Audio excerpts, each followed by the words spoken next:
Ümumiyyətlə, bizim həyatımızda elə məlumatlar var ki, onu yadda saxlamağa ehtiyac yoxdur. Sadəcə vərdiş eləmək lazımdır. Məsələn, hər gün səhər zibil atmaq. Bir çox insan bunu yaddan çıxardır və ya idman zalına yazılmalıdır. Özünə söz verir ki, axşam gələndə idman zalına yazılacağam və evdə yadına düşür ki, bəs onun fikrindən çıxıb, özünü qınayır və yaddaşın zəif olduğunu düşünür. Xeyr, bunlar sadəcə vərdişlərdən irəli gəlir. Mən indi öz həyatımdan misal çəkim.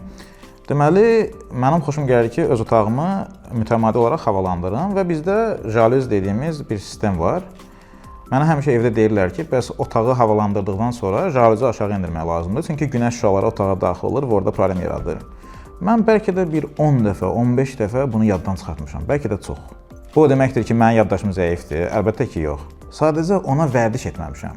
Və ya başqa cür deyə bilərik. Mən onun əksinə vərdiş etmişəm. Yəni, mən vərdiş etmişəm ki, pəncərəni açıb havalandırdıqdan sonra sadəcə pəncərəni bağlayıram və öz işimə davam edirəm. Hətta burada mənim fikrim də işimdə olduğuna görə, təbii ki, mən o jalüzü hər dəfə endirməyi düşünə bilmirəm. Yəni, burada biz iki məsələ ilə qarşılaşırıq. Vərdişim ayrıdır, yəni vərdişim odur ki, pəncərəni bağlayayım. İkincisi də ki, diqqətim var yerdədir. Bu normaldır. Ona görə də biz vərdiş elmini öyrənməliyik.